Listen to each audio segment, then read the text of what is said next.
안녕하십니까. 증시각도TV 시청자 여러분, 투자자 여러분 반갑습니다. 각도가 사랑하는 투자자, 오랜만에 우리 유한타증권의 글로벌 투자 파트장님 유동원 본부장님 모셨습니다. 어서 오십시오. 안녕하십니까. 네. 요즘에 뭐 사실은 작년에 이제 자산 배분이 역대급으로 어려웠었죠. 채권 시장도 무너졌고 주식 시장도 무너졌는데 올해 뭐 상반기 너무 좋았잖아요. 예상했던 대로 너무 좋았고 또 예상했던 대로 9월 달 별로 안 좋을 거라고 예상하셨어요. 네. 8, 9월. 네, 9월 달 안 좋을 거라고 예상하셨는데 정말 예상한 대로 9월 달 굉장히 안 좋고 근데 10월 달까지 지금 아직 채권 시장이 흔들리면서 마치 22년도의 재판 같은 흐름들이 조금 나타나고 맞아요. 있습니다. 예. 채권 시장 어떻게 보세요? 그러니까 금리가 옛날보다 높아질 거다라는 건 다 알고 있는 사실인 거고. 네. 그러니까 옛날이라 하면 거의 뭐 인플레이션 2% 미만의 시대에 네. 뭐 금리를 1%, 2% 이런 시대에 우리가 있었죠. 네. 제법 긴 기간이 있었습니다. 2008년 이후 계속 그랬으니까요. 그래서 그 구간이 보면 이제 차트를 쭉 그려보시면은 10년 국채 금리가 이렇게 쭉 빠지잖아요. 네, 그러다가 이제 80년대부터. 거의 이제 뭐 밑에 이 0%, 네. 그러다가 한번 훅 빠졌다가 네.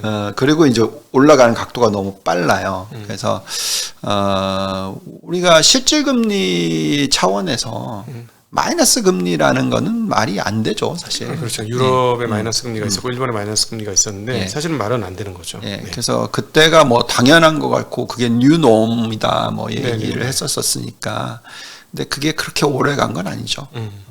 그래서 저희는 어쨌든 모든 부분들이 다 경제학적으로 성장률을 높여주는 방향이 인구의 구조 부분의 차원이 아니라 어떤 생산성의 향상에 따라서 만들어진다 하더라도 네. 실질 금리는 플러스이기는 해야 되는 거죠. 네. 정말 낮은 플러스. 여기서 말하는 실질 금리는 그냥 명목 금리 플러스. 그렇죠. 네. 명목 금리에서 인플레이션을 뺀 숫자. 네. 네. 그게 계속 마이너스였잖아요. 최근에. 지금도 뭐 약간 플러스지 뭐 실질적인 마이너스 상황이니까요. 미국은 2%입니다. 네. 예. 그래서 많이 올라왔죠. 그러니까 그게 이제 그 미연준이 보는. 네. 네. 그래서 지금 현재 마이너스까지 살짝 찍었다가 지금 올라와 가지고 2%대로 지금 확대가 되고 있어요. 네.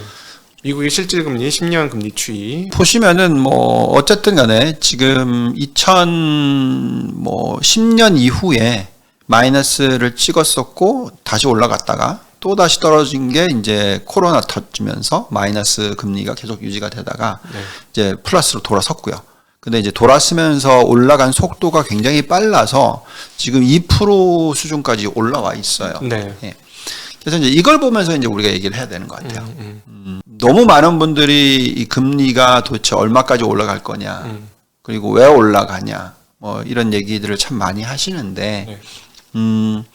이걸 트리거를 최근에 일으켰던 게 아무래도 빌 에크먼이 30년짜리 5.5% 얘기하고 10년짜리 5% 얘기를 하고 네. 여기다 대놓고 또 제이미 다이먼이 7% 시대에 준비됐냐 뭐 이런 네. 식으로 또 얘기를 하고 그러니까 사람들이 거기에 대한 어떤 두려움이 생겼죠. 네. 그리고 그 두려움이 만들어지는 것 중에서 또 상당히 큰 역할을 했던 부분이 부채 한도 협상. 네. 예, 그 부분에 있어서 자꾸 미국의 어떤 정부에 대한 크레디빌리티에 대한 리스크를 얘기를 하고 있어요. 그래서 그 부분을 좀 이해를 해야 될 것 같아요. 맞습니다. 제가 보기에도 그런데 마지막에 첨가제들이 몇 개가 들어갔는데 제이미 다이먼의 첨가제가 들어갔고 그다음에 이게 이제 45일 정도만 유효가 되고 그다음에 그걸 했던 하원 의장이 잘리고 이런 일이 벌어지니까 심리적으로 상당히 충격을 채권 시장이 많이 받았다. 그래도 갑자기 팍 튀었다. 5% 넘게 30년물 튀고 했던 거는 뭐 그 영향을 생각 안 할 수가 없는 거죠, 분명히. 그러니까 심리가 취약한데 한 대 더 맞은 상황이다 이렇게 보면 되겠죠. 네. 경기도 상당히 셌었고. 네. 자, 그래서 우선은 그 정치적인 이유는 좀 제외시켜 놓고 네. 그러면 실질 금리의 추세를 보고 좀 이해를 해보자. 그러니까 왜 우리가 지난 코로나19 터지기 전 그리고 후에도 계속 실질 금리가 1% 이하 시대에 있었냐면 굉장히 긴 기간에 있었죠. 네. 차트에 보시면 나와 있지만 그게 바로 미국의 GDP 성장률에 있어서 점차적으로 제조업이나 뭐 고용 시장이나 노동 시장이 시장에 미치는 영향, 그러니까 경제 성장률에 미치는 영향보다 생산성이 높아지면서 미치는 영향이 훨씬 컸다. 네.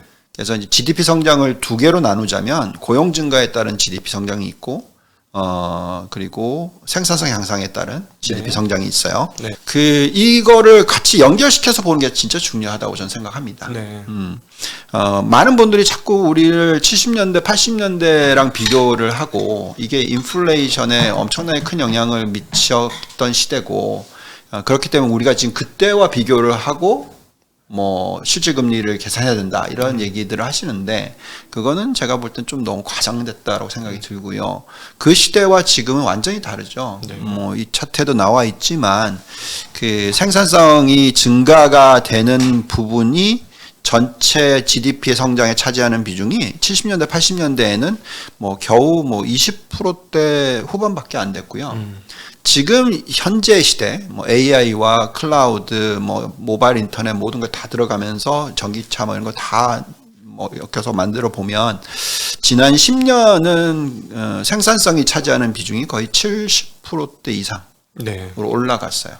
그러면 결국은 그 실질 금리를 떨어뜨려 주는 효과를 가지고 온다는 거죠. 네. 그래서 그거를 연결시켜서 보면 1990년에 도래하기 전, 그러니까 인터넷이 나오기 전 그 시대는 고용 증가가 GDP에 영향을 많이 미쳤고, 네. 예, 그게 또 인플레이션과 연결이 됐었고, 그래서 실질 금리 자체가 4에서 7%로 굉장히 높은 시대였다. 네.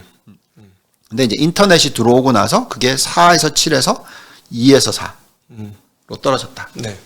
그 인터넷이 또 지나고 나서 닷컴 버블 깨지고 나서 또 가속화돼서 모바일 인터넷 나오고 IoT 나오면서 그게 2% 미만 시대로 네. 떨어졌다. 근데 또 재밌는 거 보시면은 2000년부터 2010년까지는 1에서 2% 왔다 갔다 하죠. 네. 그러다가 이제 완전히 2010년대 이후 보시면은 다 1% 밑에 이렇게 지금 변한 거예요. 그래서 그만큼 모바일 인터넷 시대가 상당히 많은 생산성 향상을 가지고 왔다.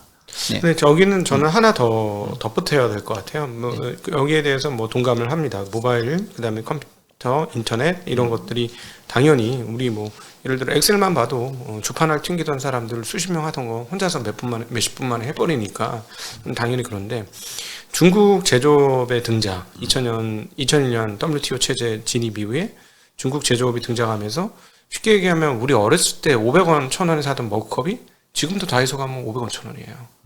500원짜리 없지, 1000원이지. 근데 그 1000원, 2000원 하는데, 그러니까는 어떻게 뭐 월급이 몇 배가 오르고 집값은 뭐 더 많이 오르고 이런 인플레이션이 실질적으로 일어났음에도 불구하고 물건값이 20년, 30년 전 수준하고 비슷하다 하는 거는 이 중국이 이제 들어와서 만들어낸 그 낮은 금리, 낮은 인플레이션이니까.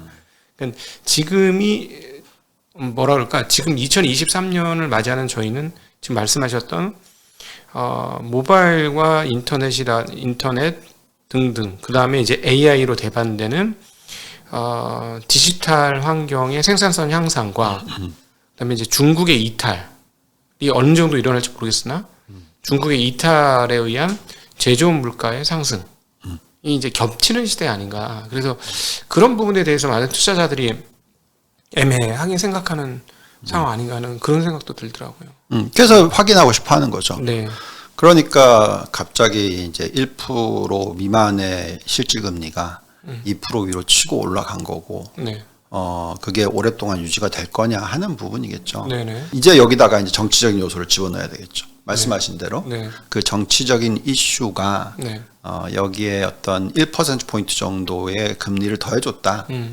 근데 그게 2%, 3%, 4%를 더해주는 이슈냐? 네. 그렇게까지는 저희는 보지 않는다라는 거고요. 우선은 중국 말씀하셨으니까 중국을 얘기를 해보시죠.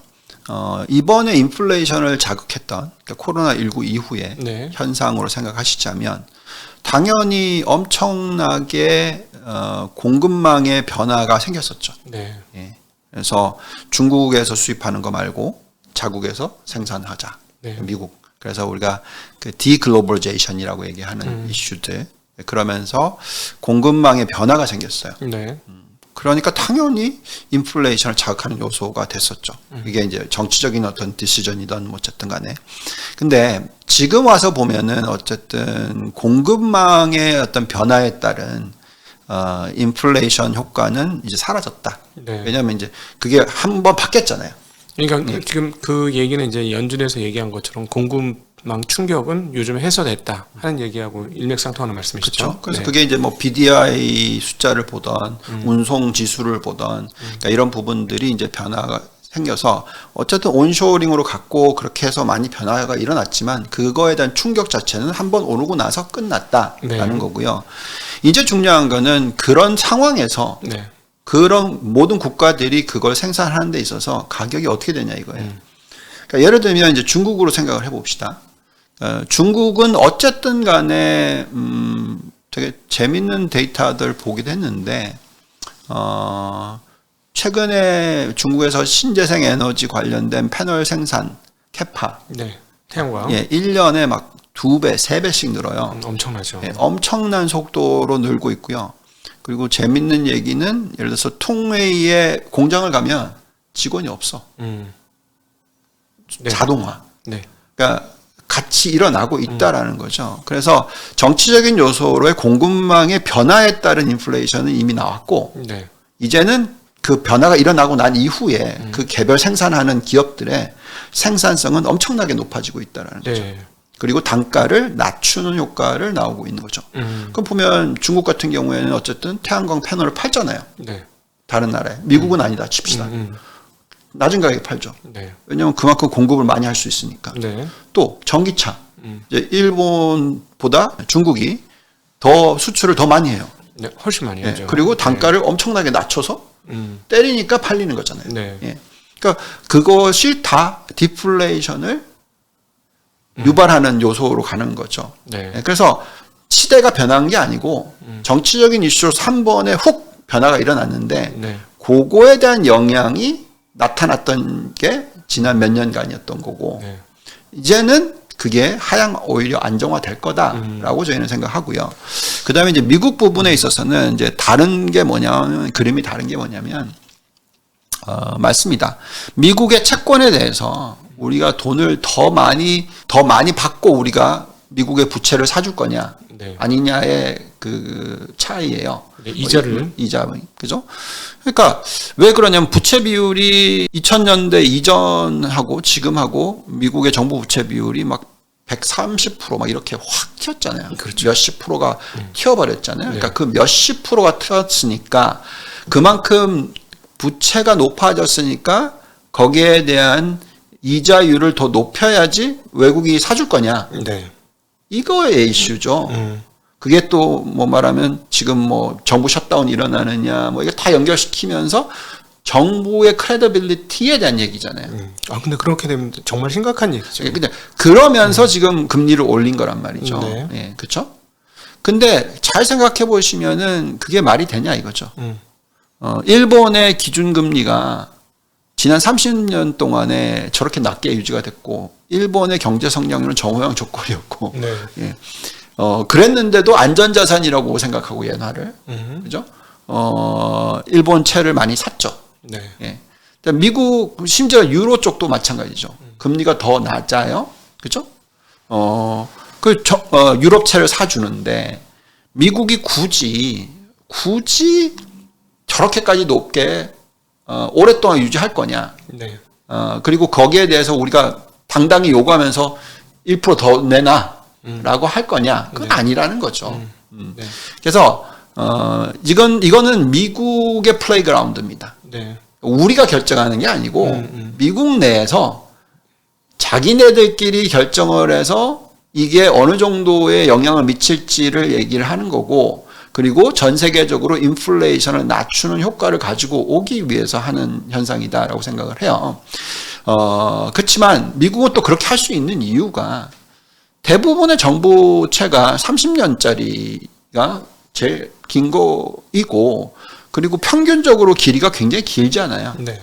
그래서 만기가 돼서 롤오버를 시켜야 되는 비중은 있기는 하지만 그게 아주 큰 건 아니죠. 30분의 1로 평균적으로 계산합시다. 그러면 이제 그 정도가 이자 비용이 높아지는 거지 그렇게 오래 가는 건 아니거든요. 그래서 결국은 감당을 해낼 수 있는 금리 수준이 중요한 거고 또 모든 시장에서 저 정도면 전혀 문제가 없다라는 게 중요한 거고 그렇게 계산을 했었을 때 저희는 미 연준이 higher for longer라고 얘기를 했지만 그 수준이 3.5% 이상 수준만 유지하는 거라고 생각하는 거죠. 네. 예, 그래서 금리를 뭐 2%대로 떨어뜨린다 이게 아니고 네. 아니면 7%대로 올린다 이게 아니고 너무 자꾸 극단적으로 가지 말자라는 거죠. 네네. 그래서 과거에 2% 정도의 수준이 적절한 금리라고 생각했다면 네. 그것보다 1.5에서 2% 정도 더 높은 금리가 적절한 금리다라고 생각하자라는 거죠. 네. 예. 근데 그게 3%, 4%더 높아야 되는 금리다. 굳이 네. 미국의 입장에서 기축통화를 가지고 있는 국가의 입장에서 안 그래도 부채 비율이 높은데 이자 비용을 저렇게 많이 지불하는 비중을 점점 더 키우겠다? 연이 갈수록 그거는 아닌 것 같고 네. 그래서 저희가 생각할 때 적절한 수준이 세수 수입 들어오는 것 대비해서 금리로 계산했었을 때 지금 20%가 이자 비용이라고 얘기를 하잖아요. 네. 근데 그거는 전체 다를 그 금리로 계산하는 거고요. 3.5로 계산하면 10%로 뚝 떨어지겠죠. 네. 예. 그래서 제가 볼 때는 그 정도로 수렴을 할 거다 장기적으로는. 그리고 그 인플레이션이 잡히는 모습만 나오면 그렇게 발언들이 나올 거다라고 저희는 생각하는 거고요. 네. 근데 그 타이밍이 언제냐는 건데 저희는 이미 그런 부분들이 좀 보이고 있다. 자, 보시면 어쨌든 근원 PC 인플레이션 자체가 미 연준이 가장 많이 보는 숫자인데 네. 이게 연속으로 0.2% 수준에서 오랫동안 유지되는 숫자가 쭉 나오잖아요. 한 6개월 나오잖아요. 네. 그러면 그때부터 발언이 바뀔 거다. 근데 지금 보시면은 0.2, 0.2, 0.1 네. 지금 3개월 연속으로 나왔어요. 전월 대비. 예, 네. 전월 대비. 그럼 곱하기 12 하면 2.4, 2.4, 1.2. 네. 그러니까 자기네들이 원하는 밴드 안에 들어온 거죠. 네. 근데 그것이 오랫동안 유지가 돼야지만 그렇게 발언이 나오겠죠. 네. 예, 그러면 저희가 아까 말씀드렸던 그 실질금리, 실질금리를 얘기를 하고 있고 그 실질금리가 생산성 향상이 일어나는 것이 실질적이다면 1% 정도에서 2% 정도 시대다라고 치고, 그죠? 요 숫자와 그 다음에 인플레이션이 미 연준이 원하고 자꾸 얘기하는 건 2%니까 뭐 2%라고 칩시다. 아니면 좀 더 높여서 2.5라고 칩시다. 네. 그러면 1.5와 2.5를 더하면 네, 4%라는 거죠. 네. 최고가 4%고요. 최저는 3.5% 정도.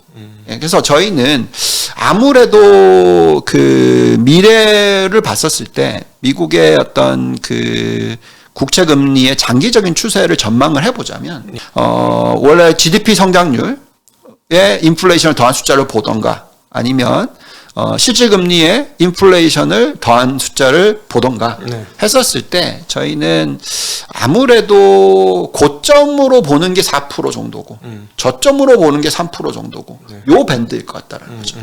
예, 그래서 그게 higher for longer 맞아요, 그것도. 네. 한 뭐 3.5% 이상만 유지돼도 하이어 포로보다. 그렇죠. 네. 예, 그래서 너무 자극적으로 얘기하고 있는 5.5, 7 여기에 너무 초점 맞추지 마시고 저희는 3.5에서 4% 정도 요 금리에 초점을 맞추시고 투자 전략을 10년물 국채금리 기준이죠. 10년물 기준금리로 네. 그것에 맞춘 어떤 채권 투자, 거기에 맞춘 주식 투자, 네. 거기에 맞춘 뭐 주식 내에서 포트폴리오 구성, 뭐 아니면 또 거기에 맞춘 금, 은, 뭐 이런 커머디티 투자, 그러니까 뭐 비트코인 투자, 그러니까 이런 식의 포트폴리오를 그렇게 생각하면서 투자를 하는 게 적절하지 않을까. 네. 그래서 항상 너무 과하게 가는 거는 항상 문제를 일으키잖아요. 네. 뭐 정확하게 최근에 일어났던 현상이 막 다들 유가가 90불 뚫고 올라가니까 150불, 간다. 뭐 200불, 뭐 이런 얘기 나오고, 그러니까 바로 지금 몇 주 만에 16% 폭락. 네. 뭐 이런 거죠. 천연가스 가격은 또 너무 많이 빠져 있었으니까 또 어제 또 급등. 그러니까 적절한 수준을 잘 판단해야 되는 게 중요할 것 같다. 네. 예, 그래서 말씀하신 대로 이 금리의 그 장기적인 추세에 있어서 잘 좀 생각해보고 너무 이 공급망 차질과 정치적인 이슈만 가지고 예. 그 시장을 보면서 미래는 이렇게 될 거다라고 하지는 말자라고 말씀드립니다.